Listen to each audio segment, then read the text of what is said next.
uravnotežene televizije. Torej, gospod Kučan, zanima me, kakšni so vaši občutki 26 let pozneje, je to, kar so se takrat prizadevali, ste si prizadevali?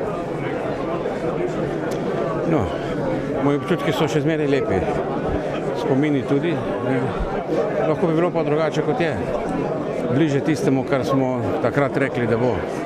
Ampak časi se spreminjajo, ljudje tudi. Upanje pa, kot pravite, ostaja. Zato sem optimist. Kučan, kaj pa družbena klima? Nekako se je zdelo pred 26 leti, da so zidovi po Evropi padali, tudi v Sloveniji, danes pa nekako se postavlja nove. Veste kaj, zidarji so zmeraj na delu. In ko jim na videz zmanjka dela, se izkaže, da je to pravzaprav varljivo upanje, ker oni začnejo spet zidati. In kadar začnejo politiki veliko govoriti o vojnah, o hladni vojni, govorici hladne vojne, potem ni več daleč tudi prava vojna. In to je tisto, kar me skrbi.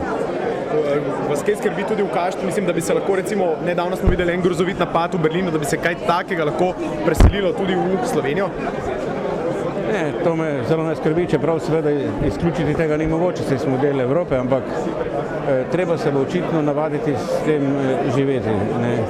Ker če bomo gledali samo te stvari in pozabili, da je to posledica nečesa, potem se vzrokov ne bomo lotevali. In zaenkrat Evropa plačuje posledice. Tisti, ki so to povzročili, tisti pa pravzaprav teh posledic imajo. Srečno.